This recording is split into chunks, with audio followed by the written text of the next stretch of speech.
What tools do we have available on the internet for trading on decentralized exchanges? Of course, the raw data lives on the Ethereum blockchain, so the closest view we have is on Etherscan, or the Ethereum Blockchain Explorer. This may be more raw than you will ever need, but it's good to know how to look at it. As usual, I'm using Hoj as an example, so I'm putting in the address for their liquidity pool. Under token balances, we can see $1.7 million worth of liquidity, split roughly 50-50 between Hoj and Weth. Weth is the same as Ether, but it's in the form of a token.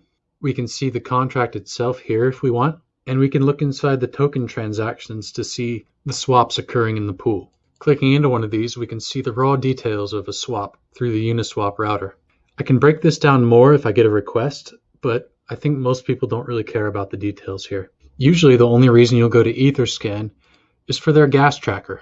This is how you estimate the cost of performing a transaction. Just paying attention to average priority, here's how to read it. This is the estimate for just sending regular Ether. This is the estimate for sending an ERC20 token such as Hoj or DAI. Finally, this is the estimate for performing a Uniswap swap. This is on the higher end, and it usually pays to wait till the gas is lower, unless the price is really juicy. If you want a more user-friendly view of things going on inside the pool, I recommend DexTools.io.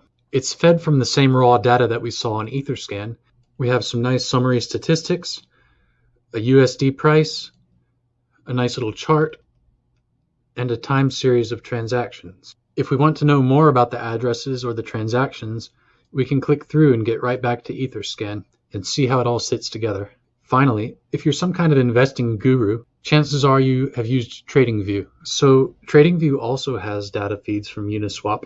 We want to be careful to select the same pool that we were looking at before. But this chart definitely doesn't look like the same one that we had before. That's because it's the ratio of Ether to Hoj. If we want to get the more meaningful price of dollars per Hoj, then we need to get dollars per Ether involved. This looks like the chart we saw in DexTools, but the price is slightly different. That's because TradingView persistently updates the ETHUSD term, whereas on DexTools it only updates when a new transaction comes in. So this is my preferred view of the price. Actually, you can make it a little nicer by multiplying through by 100,000 to get the significant figures out in front. You just have to remember that this is the price for 100,000 Hoj at a time. You probably won't get a better view than this without monitoring the blockchain directly, which I will show you how to do in a future video.